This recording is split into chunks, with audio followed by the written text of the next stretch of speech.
नमस्कार विद्यार्थी मित्रांनो. आज पुन्हा एक दुसऱ्या टॉपिकमधला नवीन पॉईंट घेऊन तुमच्यासमोर आलेलो आहे. यामध्ये आर्थिक, सामाजिक, सांस्कृतिक, राजकीय, लोकसंख्याविषयक आणि नैसर्गिक घटक यांचा आपण आज अभ्यास करणार आहोत. यामध्ये आपल्याला सुरुवातीला काही घटक असतात, त्या घटकांमध्ये आर्थिक असतील, सामाजिक असतील, सांस्कृतिक असतील, राजकीय असतील, लोकसंख्याविषयक असतील आणि नैसर्गिक घटक असतील यांचा तर अभ्यास करावयाचा आहे. पण यामध्ये सर्वात महत्त्वाचं आहे ते म्हणजे विपणनाचे बाह्य अनियंत्रणक्षम घटक म्हणजे एक्सटर्नल अनकंट्रोलेबल फॅक्टर्स आपल्याला पाहायचे आहेत. त्याचबरोबर आपण पुढच्या स्लाईडमध्ये पुढे गेल्यानंतर मी तुम्हाला पुढचा पॉईंट सांगणारच आहे. यामध्ये आपण सुरुवातीला पहिला पॉईंट पाहतोय तो म्हणजे आर्थिक घटक. आता आर्थिक घटक हा विपणन पर्यावरणाचा सर्वात महत्त्वाचा घटक आहे. उत्तम आर्थिक स्थिती ही काय असते? उत्तम विपणन पर्यावरणास जन्मास घालू शकते.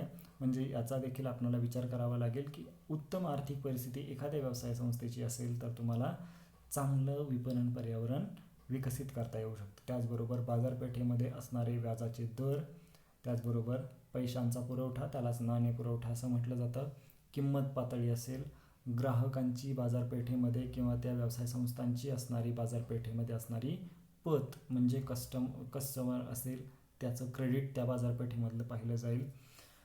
इत्यादी बाबींचा आपल्याला विपणन पर्यावरणावरती कशा पद्धतीनं परिणाम होतो याचा देखील विचार करावा लागतो.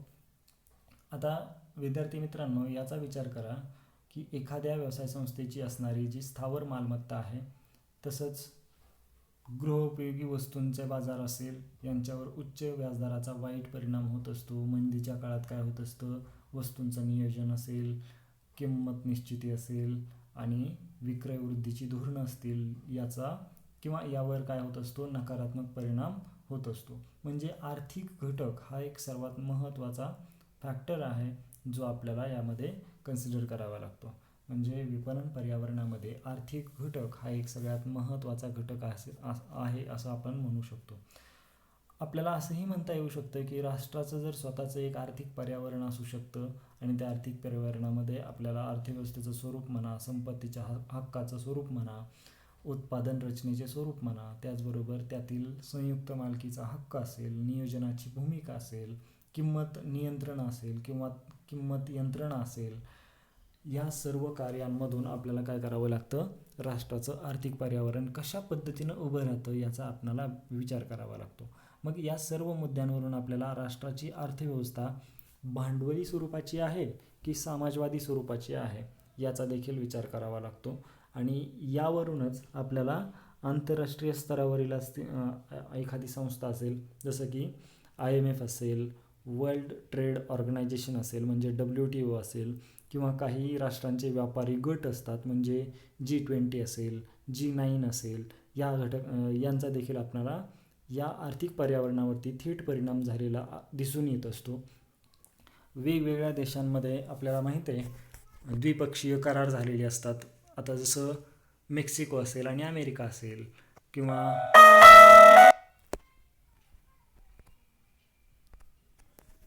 त्याच पद्धतीनं आपल्याला राष्ट्राचे जे ढोबळ उत्पादन असेल, राष्ट्रीय उत्पन्न असेल, दरडोई उत्पन्न असेल, व्यक्तिगत उत्पन्न असेल, व्यक्तिगत उत्पन्नाचे विविध घटक असतील किंवा विविध पैलू असतील, पैशाची किंमत असेल, चलनवाढ असेल व चलन घटीची स्थिती असेल, त्याच पद्धतीनं वितरण व्यवस्था असेल, त्यांचे काही प्रकार आणि गुणधर्म असतील, या सर्वांचा विपणनाच्या आर्थिक पर्यावरणावरती थेट परिणाम होत असतो.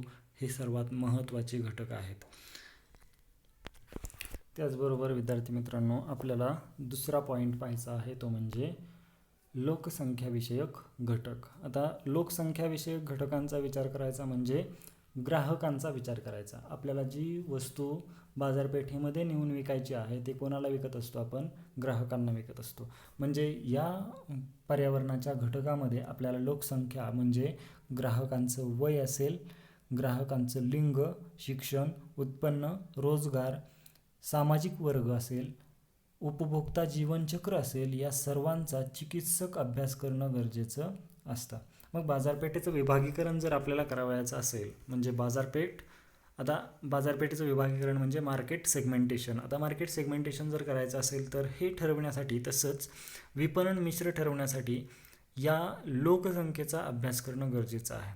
मग वयोगट असेल, लिंग असेल, उत्पन्न, स्थान, सामाजिक दर्जा यांच्या आधारावर आपल्याला काय करावं लागेल, ग्राहकांमध्ये भेद करून आपल्याला बाजारपेठेची विभागणी करावी लागेल. या सर्व घटकांचा आपल्याला विचार करावा लागतो, तो म्हणजे लोकसंख्याविषयक घटकांमध्ये.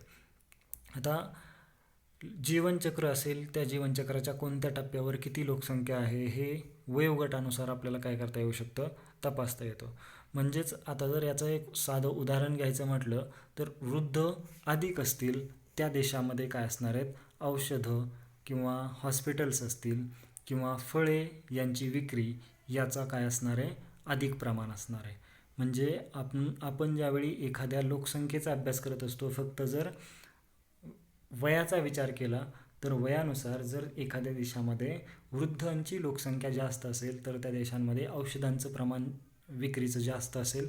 त्याचबरोबर हॉस्पिटलच्या ज्या सेवा आहेत यांचं प्रमाण जास्त असेल.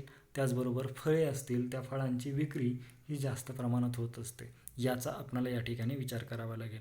फक्त आपण एकच घटक उदाहरणासाठी घेतलेला आहे. वेगवेगळे घटक उदाहरणासाठी घेतले तर याचा देखील आपल्याला विचार करता येऊ शकतो की लोकसंख्याविषयक घटक आणि त्यानुसार आपल्या बाजारपेठेचं आपल्याला कशा पद्धतीनं विभागीकरण करता येऊ शकतं.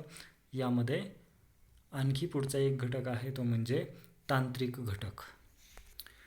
विद्यार्थी मित्रांनो, तांत्रिक घटकांमध्ये आपल्याला सध्याचं युग असं म्हटलं जातं की एज ऑफ नॉलेज एक्सप्लोजन मानलं जातं. म्हणजे आपल्याला जर एखादं नवीन तंत्रज्ञान शोधून काढावायचं असेल, ज्या प्रकारचे बदल आपल्याला बाजारपेठेमध्ये दिसून येतात किंवा सर्वसामान्य आयुष्यामध्ये आपल्याला जे बदल पाहायला मिळतात, नवीन टेक्नॉलॉजी येत असते, याचा देखील आपल्याला विचार करणं गरजेचं आहे. तसंच एखादी व्यवसाय संस्था एखादं त्यांचं जे प्रोडक्ट असेल त्या प्रोडक्टमध्ये काय करत असते, चेंजेस करत असते. म्हणजे एखादी वस्तू असेल, त्या वस्तूच्या जीवनक्रमामध्ये तांत्रिक बदलामुळे खूप मोठ्या प्रमाणात म्हणजे प्रचंड बदल होत असतात. याचा देखील आपल्याला विचार करावा लागेल. काही वस्तू असतात किंवा सेवा असतात, याच्यामध्ये तांत्रिक पर्यावरणामध्ये प्रचंड वेगानं काय होत असतो, बदल होत असतो. मग शास्त्रीय प्रगतीचा किंवा शोधांचा हा एक परिणाम आहे असं आपण म्हणू शकतो. जर शास्त्रीय शोध लागत नसते तर आपल्याला नवीन टेक्नॉलॉजी आपल्याला आता पाहायला मिळाली नसती. तुमच्या हातामध्ये जे मोबाईल फोन्स आहेत, या मोबाईल फोनमुळेच आपण आजचं लेक्चर काय करू शकतो आहे, सहजरित्या ऐकू शकतो, पाहू शकतो आहे. म्हणजेच ही टेक्नॉलॉजीमध्ये झालेलाच बदल आहे. म्हणूनच तंत्रज्ञानविषयक घटकसुद्धा सर्वात महत्त्वाचे आहेत. मग तंत्रज्ञान पर्यावरणामध्ये काही महत्त्वाचे घटक आपल्याला पाहायचे आहेत. यामध्ये कोणकोणत्या घटकांचा समावेश होतो, तर यामध्ये पहिला पॉईंट किंवा पहिला घटक येतो तो म्हणजे तंत्रज्ञानाचे स्रोत. मग ते अंतर्गत असोत किंवा बहिर्गत असोत, म्हणजे देशाच्या अंतर्गत भागातील असोत किंवा बहिर्गत असोत, म्हणजे फॉरेनवरून आपल्याला किंवा दुसऱ्या देशातून आपल्याला एखादं तंत्रज्ञान आणावयाचं असेल, या घटकांचा विचार करावा लागतो.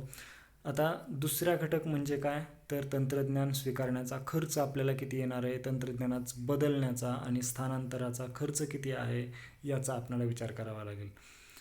त्याचबरोबर आपल्याला तांत्रिक प्रगती असेल, प्रगतीमध्ये होणारे जे बदल असतील किंवा टप्पे असतील, त्याचबरोबर तांत्रिक बदलांचा वेग असेल, संशोधन असेल आणि त्याच्यामध्ये होणारा विकास असेल, म्हणजे रिसर्च अँड डेव्हलपमेंट असेल, याचाही विचार करावा लागतो. आणि रिसर्च अँड डेव्हलपमेंटवरती किती खर्च केला गेला याचा आपल्याला इथं विचार करणं गरजेचं आहे. त्याचबरोबर तंत्रज्ञानाचा मानवी जीवनावरती काय परिणाम झालेला आहे, म्हणजे मानवी जीवन जर सुखकर होत असेल तर याचा देखील आपल्याला विचार करावा लागेल.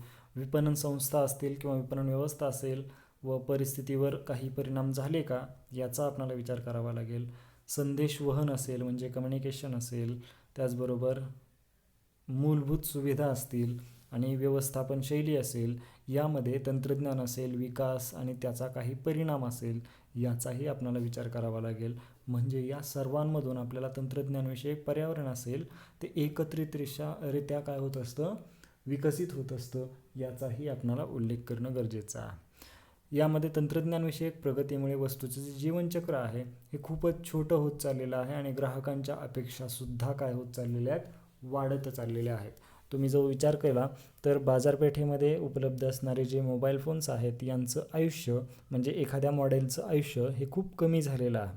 म्हणजे काही कालावधीपुरताच तो फोन काय केला जात असतो, बाजारपेठेमध्ये विकला जात असतो. हे एक सिंपल एक्झाम्पल यासाठी आपल्याला घेता येऊ शकतं. किंवा आपण असाही विचार करू शकतो की एखादी इलेक्ट्रॉनिक वस्तू असेल, त्या इलेक्ट्रॉनिक वस्तूच्या संदर्भात आपल्याला जर तंत्रज्ञानामध्ये प्रगती किंवा प्रगती होत असेल तर त्या प्रगतीमुळं आपल्याला काय होऊ शकते, या ठिकाणी ती वस्तू बाजारपेठेमध्ये खूप कमी कालावधीसाठी टिकून राहते, याचाही आपल्याला विचार करता येऊ शकतो. पुढचा घटक आपण पाहत आहोत तो म्हणजे नैसर्गिक किंवा नॅचरल एन्व्हायरमेंट, किंवा आपण पाहत आहोत स्क्रीनवरती ते म्हणजे नैसर्गिक घटक. या घटकामध्ये आता पाठीमागच्या काही दशकांचा जर विचार केला तर त्या दशकांमध्ये आपल्याला खूप मोठ्या प्रमाणात इंडस्ट्री उभारलेल्या दिसून येतात. मग त्या इंडस्ट्रीमुळं आपल्याला इंडस्ट्रीच्या ॲक्टिव्हिटीमुळं खूप मोठ्या प्रमाणात प्रदूषण झालेलं दिसतं. मग ते मातीचं प्रदूषण असू द्यात किंवा जलप्रदूषण असू द्यात, याचा देखील आपल्याला विचार करता येतो. त्याचबरोबर नैसर्गिक घटकांमध्ये आपल्याला याचा असाही विचार करता येऊ शकतो की जंगलांची खूप मोठ्या प्रमाणात तोड झालेली आहे. या घटकाचा आपल्याला विचार करता येईल आणि त्याची किंमतच आपल्याकडून वसूल करणं गरजेचं आहे. त्याचबरोबर त्या वस्तूंच्या माध्यमातून आता एक सिंपल विचार करा की जर आपल्याला एखाद्या पर्यावरणाच्या घटकाच्या संदर्भात विचार करावयाचा असेल तर एखाद्या व्यवसाय संस्थेच्या माध्यमातून खूप मोठ्या प्रमाणात प्रदूषण होतं असं नाही, पण एक व्यवसाय संस्था त्या व्यवसाय संस्थेच्या अनेक वर्ष त्याच प्रकारचं प्रदूषण केल्यामुळं हळूहळू म्हणजे सायलेंट आपल्याला काय होत असतो, बदल दिसून येत असतो. पर्यावरणाचं काय होत असतं, डिग्रेडेशन होत असतं आणि तिथं खूप मोठ्या प्रमाणात प्रदूषण झालेलं आपल्याला दिसून येत असतं. याचा देखील आपल्याला या मार्केटिंग एन्व्हायरमेंटमध्ये, विपणन पर्यावरणामध्ये विचार करणं गरजेचं आहे.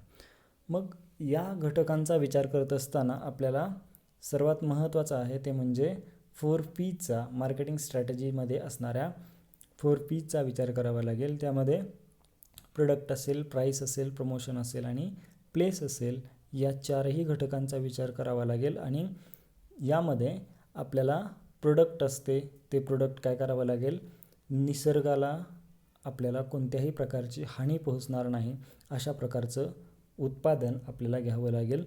दुसरं महत्त्वाचं आहे ते म्हणजे प्राईस. आता जर नैसर्गिक स्वरूपाचं किंवा नैसर्गिक माध्यमातून जर उत्पादन घ्यावयाचं असेल तर आपल्याला खूप मोठ्या प्रमाणात खर्च येणार आहे. मग याची किंमत कशा पद्धतीनं निश्चित करायची याचा देखील आपल्याला विचार करावा लागेल. त्याचबरोबर ती प्रोडक्ट कशा पद्धतीनं प्रमोट करायची आणि ते कोणत्या बाजारपेठेमध्ये विकायची म्हणजे प्लेस, याचा देखील आपल्याला विचार करणं गरजेचं आहे. म्हणजेच विपणन पर्यावरणामध्ये नैसर्गिक घटकांचा विचार करणं गरजेचं आहे आणि त्याचा आपल्या पर्यावरणावरती काय परिणाम होतो आहे, म्हणजे आर्थिक विकास घडून येतो आहे, पण आर्थिक विकासाबरोबरच आपल्याला नैसर्गिक पर्यावरण देखील व्यवस्थितरित्या राखणं गरजेचं आहे. म्हणूनच या कोणत्या माध्यमातून आपल्याला नैसर्गिक पर्यावरणाला देखील हानी पोहोचणार नाही आणि आर्थिक विकास देखील घडवून आणता येईल याचा विचार करणं गरजेचं आहे. म्हणून नैसर्गिक घटकसुद्धा तेवढेच महत्त्वाचे आहेत. आपण पुढचा पॉईंट पाहतोय तो म्हणजे राजकीय घटक. तर राजकीय घटकांमध्ये काय येतं तर विविध कायदे असतील, एखाद्या देशामध्ये असणारी व्यवस्था असेल, त्याचबरोबर त्या देशामध्ये असणाऱ्या विविध यंत्रणा असतील, ग्राहक संरक्षण कायदे असतील यांचा समावेश होत असतो. त्याचबरोबर राजकीय संघटना असतील, राजकीय संघटनांचं तत्त्वज्ञान असेल, धोरण असेल, त्यांचं आदर्श असतील यांचा विचार करावा लागतो. तसंच राजकीय घटकांमध्ये आपल्याला एक सर्वात महत्त्वाचा घटक आहे तो म्हणजे राजकीय स्थैर्य कोणत्या देशामध्ये प्राप्त झालेलं आहे का याचा विचार करावा लागतो. भारतामध्ये आपल्याला राजकीय स्थैर्य आढळून येत आहे. त्याचबरोबर इतर देशांच्या तुलनेत आपल्या देशामध्ये राजकीय स्थैर्य खूप चांगल्या पद्धतीनं निर्माण झालेलं आहे. त्यामुळं आपल्या देशामध्ये खूप मोठ्या प्रमाणात व्यवसाय संस्था विकसित झालेल्या आपल्याला दिसून येतात. त्याचबरोबर शासनाचं व्यापारविषयक धोरण असेल, आयात निर्यात धोरण असेल, जकात असेल, त्याचबरोबर सीमाशुल्क असेल, याविषयीची धोरणं असतील, शासन असेल किंवा आपला देश कोणत्या आर्थिक गटाशी निगडित आहे याचा देखील आपल्या विपणन पर्यावरणावरती परिणाम होत असतो. त्याचबरोबर कायदा असेल, कायद्याची लवचिकता, त्यामध्ये स्वीकारार्हता, देशामध्ये असणारी जनता असेल, त्या देशातील जनतेची कायद्याविषयी असणारी आस्था असेल, यांचा देखील आपल्याला यामध्ये विचार करावा लागतो. त्याचबरोबर न्यायालयीन यंत्रणा असतील, त्यांची कार्यगती असेल, याचा आपल्याला विचार करावा लागतो. देशामध्ये असणारे विविध कायदे असतील, मग ते वस्तू विक्री कायदा असू द्यात किंवा माल विक्री कायदा असू द्यात किंवा ग्राहक संरक्षण विषयक कायदे असू द्यात, याचा देखील आपल्याला विचार करावा लागतो. या सर्व घटकांचा राजकीय पर्यावरणामध्ये किंवा राजकीय घटकांमध्ये आपल्याला विचार करता येत असतो.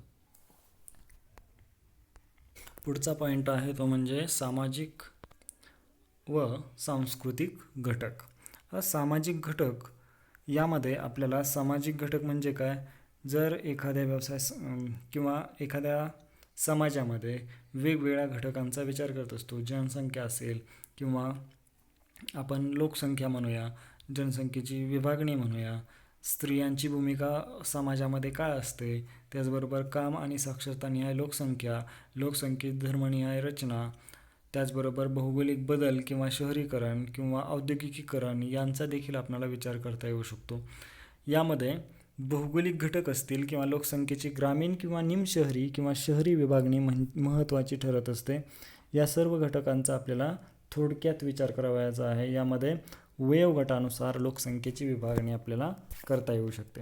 आता विपणनकर्ता असेल, त्या विपणनकर्त्याला देशातील लोकसंख्येची काय करावी लागते, वयोगटानुसार विभागणी करावी लागते किंवा त्याची माहिती त्याला असणं गरजेचं आहे, कारण विपणन मिश्र साधण्यासाठी ही माहिती आवश्यक असते. म्हणजे शिवाय बाजारपेठेचं विभाग करण्यासाठी माहिती विपणनकर्त्यात असणं गरजेचं आहे. त्याचबरोबर दुसरा पॉईंट आहे तो म्हणजे लोकसंख्येची लिंगनिहाय रचना. म्हणजे लोकसंख्येची लिंगनिहाय रचना सामाजिक पर्यावरणासाठी अभ्यासावी लागत असते. स्त्री पुरुषांचं लोकसंख्येतील प्रमाण किती आहे यावर देखील सामाजिक पर्यावरणाचा समतोल अवलंबून असतो. त्याचबरोबर लोकसंख्येची आपल्याला स्त्रियांची भूमिका काय आहे लोकसंख्येच्या मध्ये त्याचा देखील विचार करावा लागतो. लोकसंख्येतील स्त्रियांचं प्रमाण किती आहे, त्याचबरोबर त्यांची भूमिका, हा सामाजिक घटकातील चिंतनाचा महत्त्वाचा मुद्दा आपल्याला म्हणता येऊ शकतो. त्याचबरोबर भारतातील एकूण लोकसंख्येतील स्त्रियांचं प्रमाण आपल्याला माहीत आहे की जवळपास 50% आहे. भारतीय स्त्री पारंपरिक क्षेत्रातून बाहेर येऊन सर्व क्षेत्रात आघाडी घेत आहे, हे देखील आपल्याला माहीत आहे. याचा देखील आपल्याला विचार करावा लागेल आणि मोठ्या संख्येनं स्त्रिया नोकरी, व्यवसाय, पैसा स्वीकारू लागल्यानं कामकरी स्त्रियांचं प्रमाण आपल्याला भारतामध्ये वाढतं दिसून येतं. याचा देखील आपल्याला विचार करणं गरजेचं आहे. त्याचबरोबर आपण पुढचा पॉईंट यामध्येच पाहतोय तो म्हणजे काम असेल किंवा साक्षरतानिहाय आपल्याला लोकसंख्या असेल. आता लोकसंख्येमध्ये कामकरी लोकसंख्या आणि साक्षरतानिहाय लोकसंख्येच्या आपल्याला बदल दिसून येत असतात आणि हे बदल विपणन पर्यावरणातील सामाजिक पर्यावरणाचा महत्त्वाचा भाग असतो. हे सर्वात महत्त्वाचं आहे. काम करणारे लोक काय करत असतात, शेती असेल, कारखाने असतील, नोकऱ्या असतील, व्यवसाय असेल किंवा अशा विविध क्षेत्रांमध्ये काय करत असतात, कार्यरत असतात. शासकीय असेल, निमशासकीय किंवा खाजगी असे त्यांचे स्वरूप असू शकतं. शिवाय या क्षेत्रांचं स्वरूप देखील काय असतं, संघटित किंवा असंघटित असं असू शकतं. या विविध क्षेत्रांमध्ये आपल्याला एकूण लोकसंख्येचा किती हिस्सा काम करतो व त्यातील स्त्री आणि पुरुष यांचं प्रमाण किती आहे याचा देखील आपल्याला विचार करणं गरजेचं आहे. आता या सर्व घटकांचा विचार करता आपल्याला वेगवेगळ्या आणखी घटकांचा विचार करणं गरजेचं आहे. त्यामध्ये आपल्याला साक्षरतेचा विचार करणं गरजेचं आहे. त्यानंतर पुढचा यामधला पॉईंट आहे तो म्हणजे लोकसंख्येची धर्मनिहाय रचना. मग भारतातील लोकसंख्येत हिंदू असतील, बौद्ध असतील, मुस्लिम असतील, जैन असतील, ख्रिश्चन असतील, हे प्रमुख धर्म आहेत. परंतु काही छोटे धर्म देखील सामाजिक पर्यावरणाच्या दृष्टीने महत्त्वाचे ठरवलेले असतात. मग यासाठी उदाहरण म्हणून आपण एक घेऊ शकतो की पारशी लोक हे उद्योजकता प्रिय असून भारताच्या औद्योगिक उभारणीमध्ये पारशी लोकांनी दिलेले योगदानसुद्धा महत्त्वाचं आहे. त्याचबरोबर प्रत्येक धर्माची स्वतःची काय असते, आचारसंहिता असते. आचार, उच्चार, विचार यानुसार त्यांचा धर्म काय असतो, चालत असतो. यामध्ये उदाहरण म्हणून हिंदू बहुल लोकसंख्येच्या प्रदेशात गाय ही देवता मानली जाते व तिची हत्या करण्यास आपण काय केलेलं आहे, निषिद्ध केलेलं आहे किंवा प्रतिबंध घातलेला आहे. या सर्व घटकांचा आपल्याला सामाजिक आणि सांस्कृतिक पर्यावरणामध्ये विचार करावा लागतो. त्याचबरोबर भौगोलिक बदल असतील किंवा शहरीकरण, त्याचबरोबर औद्योगिकीकरण याचा देखील आपल्याला विचार करता येऊ शकतो. भौगोलिक बदल हा शब्द आपल्याला सहजरित्या शहरीकरण या शब्दाऐवजी किंवा भौगोलिक बदलाऐवजी शहरीकरण हा शब्द आपल्याला सहजरित्या वापरता येऊ शकतो. आणि त्यामुळं शहरीकरणामध्ये औद्योगिकीकरण हे खूप मोठ्या प्रमाणात वाढलेलं दिसून येतं. याचबरोबर ग्रामीण बेरोजगार शहरामध्ये काय होत असतात, आपल्याला आलेले दिसून येत असतात आणि त्यांना त्या ठिकाणी खूप मोठ्या प्रमाणात उद्योगधंद्यांच्या संधी उपलब्ध असतात. शहरांमध्ये आपल्याला फायदे तोटे दिसून येतात. त्यामध्ये विपणनकर्ता असेल, या सर्वांचा विपणनविषयक दृष्टीनं विचार करणं गरजेचं आहे. शहरीकरणामुळे बाजारपेठा असतील, गोदामे असतील, त्याचबरोबर वाहतूक यांची रचना काय होत असते, बदलत असते. त्याचबरोबर हॉटेल असेल, लॉज असेल, अन्नपदार्थ असतील, मोठी साखळी दुकानं असतील आणि बहुउद्देशीय दुकानं असतील, घरं असतील किंवा घरविषयक वित्तसेवा असतील, या सर्व व्यवसायांचा काय होत असतो, भरभराटी होत असते. म्हणजे सामाजिक घटकांमध्ये या सर्व घटकांचा विचार केला जात असतो. आपण दुसरा यामधला घटक पाहतोय तो म्हणजे सांस्कृतिक घटक. समाजाच्या श्रद्धा असतील, मूल्य असतील किंवा चांगल्या वाईटपणाचे काही निकष असतील किंवा त्यालाच आपण नॉर्म्स असं म्हणत असतो, हे रूढी, परंपरा आणि वर्षानुवर्षाच्या आचरणातून निश्चित झालेले असतात आणि या सर्वांमुळे समाजाला एक प्रतिमा प्राप्त झालेली असते आणि लोकांचे निसर्गाशी असेल, विश्वासी असेल, इतरांशी व स्वतःशी नातेसंबंध कसे आहेत हे सर्वात महत्त्वाचं आणि हळूहळू निश्चित होत गेलेले घटक असतात. इतकंच नाही तर विविध संस्कृतीचे लोक एकाच वस्तू विविध प्रकारे वापरत असतात. त्या वस्तूकडे पाहण्याचा त्यांचा दृष्टिकोन, उपयोगाचं हेतू असतील, वस्तू उपयोगी स्थिती असेल, यामध्ये देखील बदल होत असतो आणि त्यामुळेच बाजारपेठ ज्या लोकांची मिळून बनते त्यांचे सांस्कृतिक वैशिष्ट्य अभ्यासणं देखील गरजेचं असतं. याचा आपल्याला विचार करणं गरजेचं आहे. संगीत असेल, लोकनृत्य असतील, लोकगीते असतील, लोककथा असेल, या सर्वांमधून समाजाची सांस्कृतिक असेल किंवा सांस्कृतिक अभिव्यक्ती आपल्याला होत असते आणि समाजाच्या काही मूलभूत श्रद्धा असतात व हजारो वर्ष गेलेली तरी या श्रद्धांमध्ये बदल होत नसतो. उदाहरणार्थ आपण असं म्हणू शकतो, परमेश्वराचे अस्तित्व, पापपुण्याच्या संकल्पना, कुंभमेळा इत्यादी. या उलट आपण काय म्हणू शकतो, काही श्रद्धा या स्वीकारलेल्या किंवा तात्कालिक असतात. काळाच्या प्रवाहात या श्रद्धा बदलत जातात. भारतीय कुटुंब व्यवस्था किंवा कुटुंब संस्था ही हजारो वर्षांच्या कालप्रवाहात देखील टिकून राहिलेली आहे असं आपण म्हणू शकतो. म्हणजे सांस्कृतिक घटक आहे, याचा देखील आपल्याला विचार करणं गरजेचं आहे. आपण पुढच्या घटकाकडे जातोय ते म्हणजे विपणन किंवा विपणनाचे बाह्य नियंत्रणक्षम घटक म्हणजे एक्सटर्नल कंट्रोलेबल फॅक्टर्स आपण या ठिकाणी पाहत आहोत. यामध्ये पहिला घटक आहे ते म्हणजे कंपनी. आता कंपनीचा एक घटक म्हणून विपणनाचा समावेश होत असतो आणि त्या विपणनात किंवा कंपनीमध्ये आपल्याला वेगवेगळ्या घटकांचा समावेश होत असतो. यामध्ये प्रोडक्शन असेल किंवा फायनान्स असेल किंवा पर्सनल असेल किंवा HR डिपार्टमेंट असेल, याचा देखील विचार करावा लागतो आणि या सर्वांचा आपल्याला उच्च व्यवस्थापनामध्ये किंवा टॉप लेवल मॅनेजमेंटमध्ये विचार करणं गरजेचं आहे. यामध्ये आपल्याला वेगवेगळ्या प्रकारची धोरणं असतील किंवा पद्धती असतील यांचाही विचार करणं गरजेचं आहे आणि ते सर्व आपल्याला एक प्रत्यक्ष असा परिणाम दाखवून देत असतात. याचा आपल्याला विचार करणं गरजेचं आहे. म्हणजेच कंपनी ही देखील आपल्याला एक सर्वात महत्त्वाचा फॅक्टर आहे असं आपल्याला म्हणता येऊ शकतं. दुसरा घटक आहे ते म्हणजे विपणन मध्यस्थ. तर एखादी वस्तू जर विकायची असेल तर विपणन मध्यस्थ असणं गरजेचं आहे आणि त्या विपणन मध्यस्थामध्ये एजंट असेल, डिस्ट्रीब्युटर असेल किंवा होलसेलर्स असतील, रिटेलर्स असतील, या सर्वांचा समावेश होत असतो. या साखळीमध्ये विपणनामध्ये समाविष्ट होणारे जे मध्यस्थ आहेत यांच्या दृष्टिकोनातून जर विचार केला तर विपणन पर्यावरणामध्ये या सर्व घटकांचा देखील समावेश होत असतो, पण हे कंट्रोलेबल फॅक्टर्स आहेत. तिसरा घटक आहे तो म्हणजे कर्मचारी.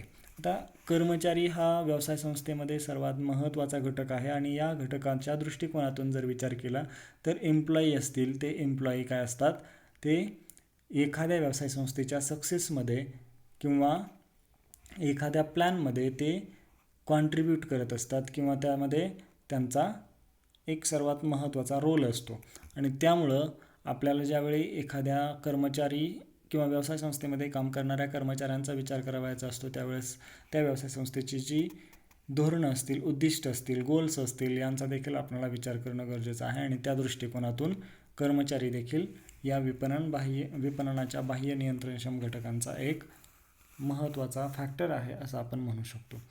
त्यानंतर चौथा घटक आहे तो म्हणजे ग्राहक. आता ग्राहकाच्या दृष्टिकोनातून जर विचार केला तर ग्राहक हा सर्वात महत्त्वाचा घटक आहे. ग्राहक हा बाजारपेठेचा राजा आहे असं आपण म्हणतो आणि बाजारपेठेमध्ये असणाऱ्या सर्व घटकांपैकी आपल्याला या महत्त्वाच्या घटकाकडे देखील लक्ष देणं गरजेचं आहे.